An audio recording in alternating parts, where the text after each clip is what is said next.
코니카 미놀타 분광측색계 CM600D, CM700D 사용법에 대해 설명드리겠습니다. 먼저 제품 구성입니다. PC 연결 케이블과 백색 교정 캡, 그리고 기기 본체와 전원 어댑터, 그리고 타겟 마스크인데요. CM600D의 경우 8mm 타겟 마스크 2개가 포함되어 있고 측정경 절환이 가능한 700D는 3mm 타겟 마스크까지 해서 총 4개의 타겟 마스크가 포함되어 있습니다. CM700D의 경우 타겟 마스크가 3mm와 8mm 두 가지이기 때문에 기기 본체에 타겟 마스크를 선택할 수 있는 스위치가 있는데요. 기기에 부착하는 타겟 마스크에 맞게 스위치도 설정해 주셔야 합니다. 저는 8mm 타겟 마스크를 끼웠고요. 여기 MAV에 오게 설정해 두셔야 합니다. 그리고 전원을 켜시면 되는데요. 전원 어댑터를 이용하셔도 되고 건전지를 넣어서 사용하셔도 됩니다.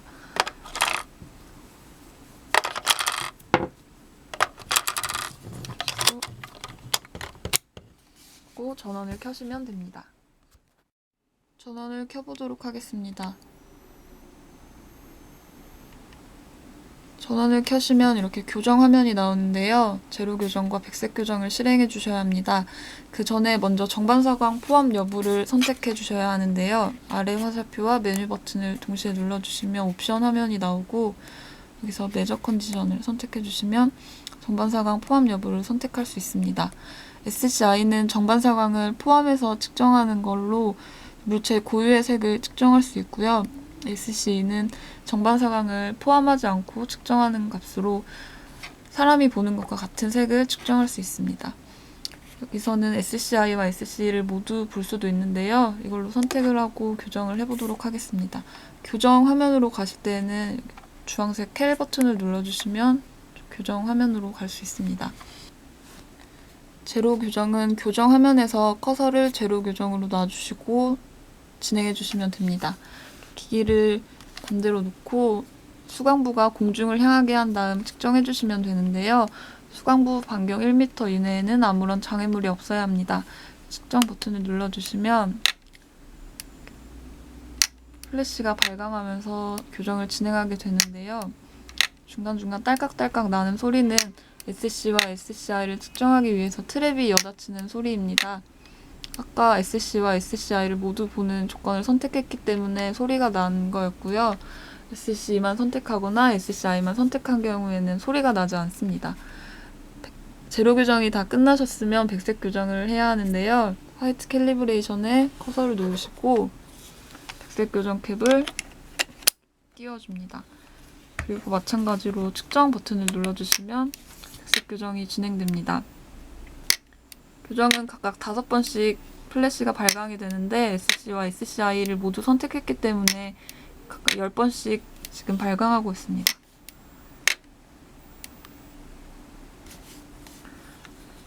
끝나셨으면 이렇게 측정할 수 있는 화면이 나오게 됩니다. 네, CM600D와 CM700D 측정 방법에 대해서 설명드리겠습니다.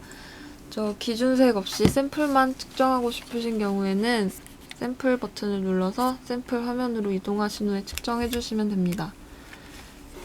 대상에 측정경을 대고 측정 버튼을 눌러주시면 측정이 되고요. 아까 교정할 때와 마찬가지로 딸깍 소리가 나면서 2번 측정이 됩니다. 그 SCI와 SC를 모두 선택했기 때문에 트랩이 여닫히는 소리가 나는 거고요. SCI만 선택했거나 SCI만 선택한 경우에는 소리가 나지 않고 한 번만 측정되게 됩니다. 그리고 이제 600D와 700D는 이렇게 수직 형태이기 때문에 평평한 시료뿐만이 아니라 이렇게 곡선 형태의 시료를 측정하기에도 적합한데요. 측정경을 대시고 측정 버튼을 눌러주시면 됩니다. 측정이 끝나면 이렇게 측정 데이터가 화면에 나타나게 되고요. 위아래 화살표 버튼을 눌러주시면 샘플 2에서 샘플 1로 이렇게 샘플 간 이동이 가능하고 오른쪽 왼쪽 화살표를 눌러주시면 SCI, SCE, 패스페일, 그리고 색차 그래프 화면 이렇게 화면을 변경할 수 있습니다. 이 표시되는 화면을 변경하고 싶으신 경우에는 여기 아래 화살표와 메뉴 버튼을 눌러서 옵션으로 들어가셔서 디스플레이 컨디션, 디스플레이 타입 여기서 선택을 해주시면 되는데요. 위에서부터 이거는 절대값, 색차, 절대값과 색차, 패스페일, 그리고 분광 데이터를 그래프로 나타내는 거고요. 이거는 색차를 그래프로 나타내는 거고, 이거는 특정 데이터와 유사한 컬러를 화면에 표시해주는 화면입니다. 그리고 이거는 기준색과의 색차를 말로 더 밝다, 더 어둡다 이런 식으로 말로 표현해주는 화면입니다.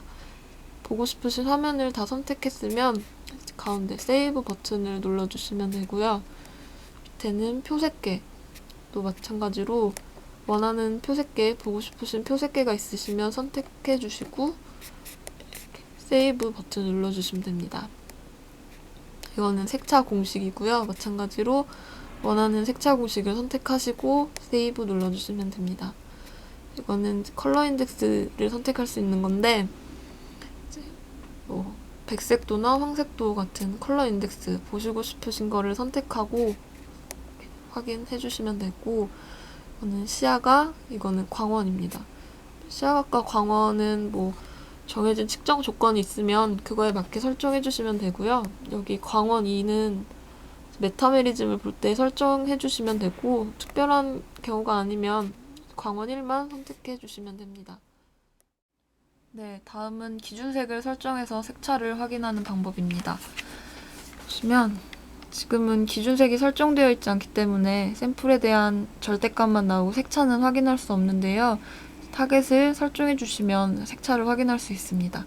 타겟 설정 방법은 타겟 버튼을 눌러서 타겟 화면으로 이동하신 후에 측정을 해주시면 되는데요. 이렇게 놓고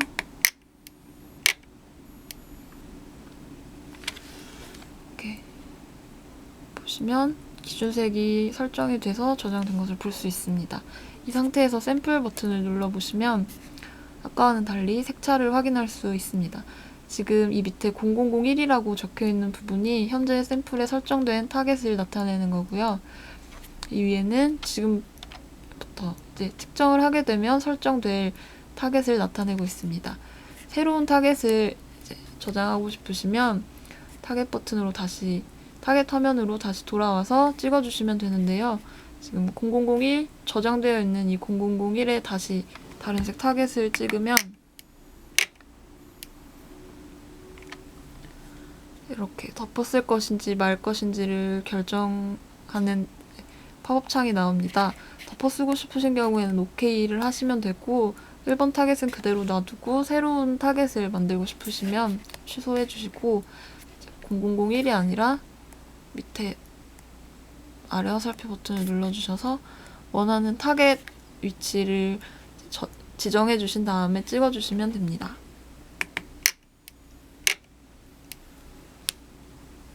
이렇게 노란색 타겟은 타겟 2번에 저장이 되었고요. 다시 샘플 버튼을 눌러보시면 색차는 그대로죠. 여기 0001이라고 설정되어 있는 타겟은 그대로이기 때문입니다.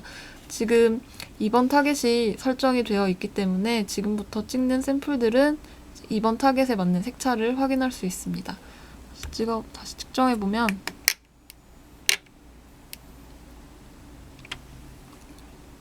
이렇게 타겟 2번이 설정돼서 타겟과 큰 차이가 나지 않는 것을 볼 수 있습니다. 다시 다른 타겟을 찍어보면, 다른 샘플을 찍어보면 색차가 굉장히 크게 나타나는 것을 확인할 수 있습니다. 타겟 버튼을 다시 눌러서 타겟 화면으로 가보시면 가운데 세이브 버튼을 눌러주시면 이렇게 리스트로 확인을 할 수가 있는데요. 지금은 타겟의 이름으로 목록을 볼 수 있는데 어떤 게 빨간 타겟이었고 어떤 게 노란 타겟이었는지를 확인하기가 어렵습니다. 이런 경우에 메뉴 버튼을 눌러서 리스트 여기서 선택을 해주시면 되는데 지금처럼 이름으로 목록을 확인할 것인지 아니면 측정 날짜와 시간으로 목록을 확인할 것인지 아니면 유사 컬러로 목록을 확인할 것인지 선택해 주시면 되는데요. 유사 컬러를 선택하고 리스트를 보시면 타겟에 맞는 이미 컬러가 화면에 표시되어서 1번 타겟이 어떤 타겟이고 2번이 또 어떤 타겟인지를 알기 쉽게 화면에 표시해 줍니다. 다시 3번 타겟을 측정해 보도록 하겠습니다. 커서 3번에 놓고요. 파란색 타겟을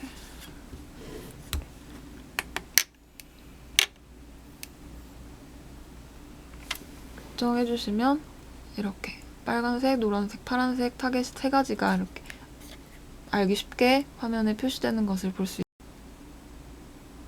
네, 다음은 기준색의 색차 한계치를 설정해서 패스페이를 확인할 수 있는 방법입니다.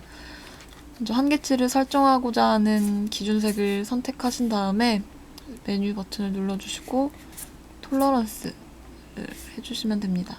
지금 설정된 한계치가 없기 때문에 아무 화면도 나오지 않고요. 여기서 메뉴 버튼을 눌러주셔서 새로 톨러런스를 만들어주시면 됩니다. 숫자는 원하시는 대로 바꿔서 해주시면 되고요. 저장 눌러주시면 한계치가 설정되었습니다.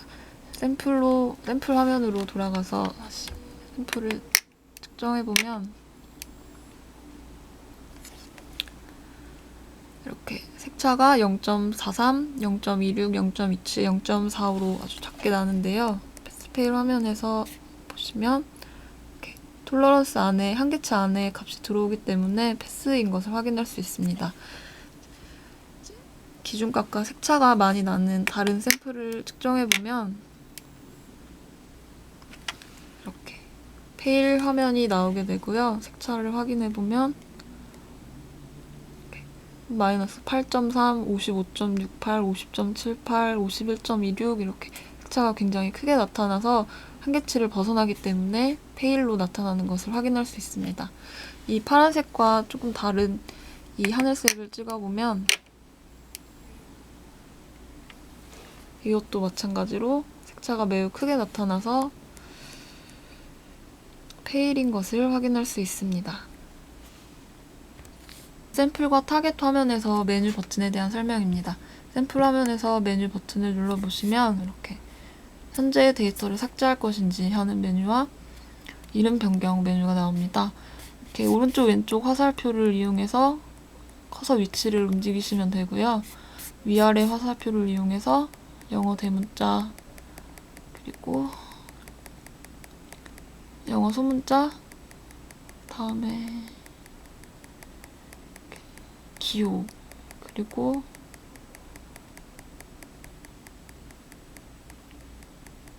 숫자가 나오고요. 다음에 다시 영어 대문자가 나오게 됩니다. 이런 식으로 원하시는 이름을 설정하신 다음에 저장을 눌러주시면 샘플에 이름이 저장되게 됩니다.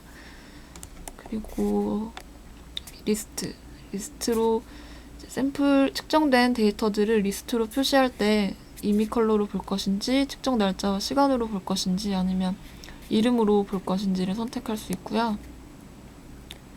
오토 타겟은 다음에 다시 설명드리도록 하겠습니다. 이거는 현재 측정된 모든 데이터를 삭제하는 거고요. 다음은 타겟 화면에서의 메뉴 설명입니다. 타겟 화면에서는 이렇게 이름 변경과 톨러런스 그리고 리스트 마찬가지로 목록에서 어떤 걸로 목록을 볼 것인지를 선택할 수 있고요. 데이터 프로텍트는 보시면 아까 그 측정되어 있는 데이터 위에서 다시 다른 타겟을 측정하면 덮었을 것인지 말 것인지를 묻는 팝업 창이 나왔는데요. 여기서 이거를 ON으로 켜주시면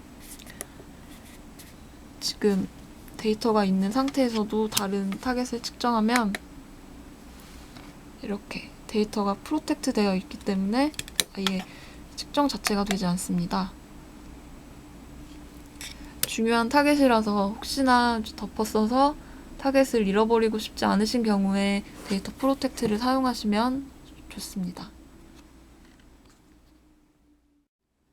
네, 다음은 부가 기능에 대한 설명입니다. 먼저 오토 타겟인데요. 오토 타겟은 기준색이 이렇게 여러 가지가 설정되어 있는 경우에 샘플을 측정하면 자동으로 가장 근사한 기준색을 설정해서 색차를 확인할 수 있는 기능입니다.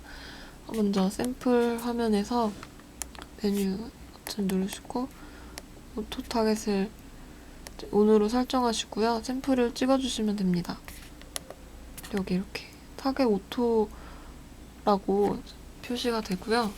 먼저 이렇게 타겟 먼저 보시면 1번이 빨간색, 2번이 노란색, 3번이 파란색인데요. 빨간색 샘플부터 측정해 보도록 하겠습니다.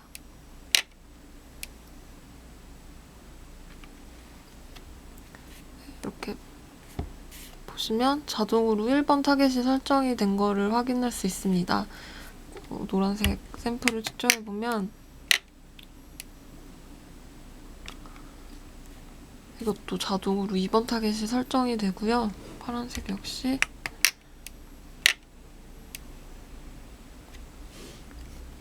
가장 근사한 3번 타겟에 설정이 되게 됩니다. 그 다음은 옵션 메뉴 설명인데요. 여기 아래 화살표와 메뉴 버튼 누르시면 옵션 메뉴 나오고요. 디스플레이 컨디션은 아까 설명을 드렸고 외적 컨디션입니다. 이거는 SCI, SC 처음에 정반사광 포함 여부 선택하는 거 설명드렸었고요. 이거는 지연 측정입니다. 보시면 이렇게 초를 설정할 수 있게 되는데요. 1초로 설정하시면 기기의 측정 버튼을 누르고 1초 후에 측정을 하게 됩니다. 이거는 이렇게 측정 버튼을 누르는 순간에 기기가 좀 이렇게 흔들려서 측정에 영향을 줄 수 있는 경우가 있는데 그런 영향을 최소화하고 싶으실 때 지연 측정 메뉴를 사용하시면 됩니다. 초 설정하시고 세이브 버튼 눌러서 측정해 주시면 됩니다. 그리고 이거는 자동 평균 측정인데요. 이건 이렇게 횟수를 설정할 수 있습니다. 여기서 설정한 횟수만큼 자동으로 이제 측정한 후에 그 평균값을 계산해가지고 그 평균값을 측정값으로 보는 기능인데요. 이거는 한 부분을 여러 번 찍어서 평균값을 낸 값이기 때문에 더욱 신뢰할 수 있는 데이터라고 할 수 있습니다. 그리고 이거는 수동 평균인데요. 또 마찬가지로 측정 횟수를 설정한 다음에 측정해 주시면 되는데 이거는 자동 평균 측정과 달리 측정한 횟수만큼 기계 측정 버튼을 눌러서 측정해 주셔야 합니다. 어떤 경우에 사용하시냐면 이렇게 커다란 시료를 측정하실 때 이 한 부분의 색이 이 전체의 색이라고 하기 좀 그런 경우 이렇게 군데군데 여러 군데를 측정하셔가지고 그 측정값들을 평균 낸 값을 이 전체의 색이라고 하고자 하시는 경우에 그런 경우에 사용하시면 됩니다. 또 마찬가지로 측정 횟수 설정하시고 세이브 버튼 눌러서 저장하신 후에 측정하시면 됩니다. 네, 다음은 톨러런스인데요. 톨러런스는 이제 옵션 화면에 있는 톨러런스는 초기 색차 한계치라고 해서 아까 타겟 화면에서 톨러런스 설정하는 것과는 조금 다릅니다. 타겟 화면에서 색차 한계치 설정했던 거는 이렇게 각각의 타겟들에 대해서 색차 한계치를 설정하는 거고요. 옵션 화면에서 초기 색차 한계치를 설정해 주시면 이렇게 각각의 타겟에 대해서 한계치를 설정하지 않아도 이제 초기 색차 한계치가 저절로 적용이 되게 됩니다. 이거는 이렇게 놓으시고 원하시는 번호 선택하신 후에 에디트 눌러주시고요. 지금 설정된 한계치가 없어서 빈 화면이 나오는데 여기서 메뉴 버튼 누르시고 크리에이트 해주시면 됩니다. 이렇게 색차 한계치를 설정할 수가 있고요. 한계치를 변경하고 싶으신 경우에는 에디트 버튼을 눌러주시면 이렇게 초록색 체크가 사라지고요. 한 번 더 눌러주시면 이렇게 한계치를 설정할 수 있게 됩니다. 원하는 한계치 범위를 설정해 주시고 OK 눌러주시고 세이브 해주시면 한계치가 저장이 되어 있는데요. 새 타겟을 이제 측정해 보도록 하겠습니다.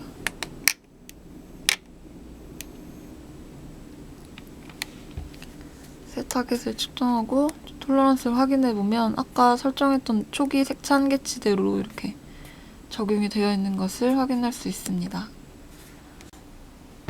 커뮤니케이션에서는 블루투스 기능을 온오프 할 수 있는데요. 온으로 하시면 프린터 찾기가 가능합니다. 지금은 블루투스 프린터가 연결되어 있지 않아서 아무것도 안 나오는데요. 이렇게 블루투스 프린터를 이용하시는 경우에 이 기능을 커뮤니케이션 메뉴에서 연결해서 사용하시면 됩니다. 다음은 절전 기능하고 시간하고 날짜 설정인데요. 절전 기능은 여기서 이렇게 시간을 설정할 수 있는데 여기서 설정한 시간만큼 작동하지 않으면 절전 기능으로 바뀌게 됩니다. 그리고 시간하고 날짜를 변경할 수도 있고 포맷을 바꿀 수도 있고요. 인스트루먼트 누르시면 기기 정보 확인이 가능합니다. 그리고 이거는 측정 조건을 설정하는 건데요.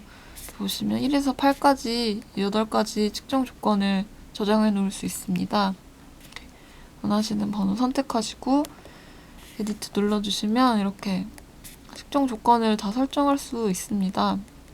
여기서 이제 원하는 조건을 다 설정해 놓으시고 이렇게 각각 원하는 조건들을 설정해서 저장해 주시고 세이브 버튼 눌러주시면 이렇게 컨디션 1이라고 표시가 되고 이 위에 디스플레이 컨디션이랑 메저 컨디션은 아예 선택이 되지 않습니다.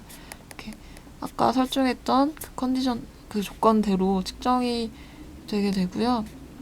이 저장된 측정 조건을 사용하고 싶지 않으시면 오프로 놓고 여기서 이렇게 선택해서 사용하시면 됩니다. 네, 초기화 방법은 이렇게 전원이 꺼져 있는 상태에서 샘플 타겟 버튼을 동시에 누르시고요. 누르신 상태에서 전원을 켜주시면 됩니다. 전원을 켜시면 초기화 할 건지 물어보는 화면이 다시 나오고요. 오케이 해주시면 껐다가 키라고 알림이 나옵니다. 껐다가 켜보시면 초기화가 되어 있고요. 초기화를 해도 데이터가 지워지는 것은 아니고 설정만 초기 상태로 돌아가게 됩니다. 그리고 언어 설정을 바꾸시려면 마찬가지로 전원이 꺼져 있는 상태에서 메뉴 버튼을 누르신 채로 전원을 켜주시면 됩니다. 그러면 이렇게 언어를 바꿀 수 있는 화면이 나오고요. 원하시는 언어 선택하신 후에 저장해 주시면 됩니다.